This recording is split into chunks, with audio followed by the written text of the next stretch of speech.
হানিফা বললেন, এমনি এমনি তক্তা হয় না, এমনি এমনি গাছ কাটে না, এমনি এমনি মাঝি ছাড়া নৌকা চলে না। তাহলে এই আকাশটা কেমন করে এমনি এমনি হলো, জমিনটা কেমন করে এমনি এমনি হলো, পাহাড় পর্বত মহাবিশ্ব কেমন করে এমনি এমনি হলো। আল্লাহু আকবার।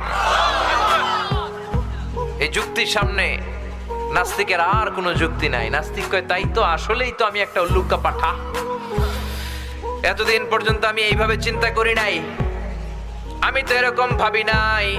ও নু'মান ইবনে সাবিত, ও ইমাম, আসলে আপনি বড় ইমাম, আর আমি তর্কে জড়াতে চাই না। আপনার হাত দেন, আমি আপনার কাছে বায়াত হলাম, আর আমারে আপনি পড়িয়ে দেন লা ইলাহা ইল্লাল্লাহু মুহাম্মাদুর রাসূলুল্লাহ সাল্লাল্লাহু আলাইহি ওয়াসাল্লাম। নাস্তিকদের জন্য এরকম সুন্দর সুন্দর ডোজ এই সূরার ভেতরে দিয়েছে কে?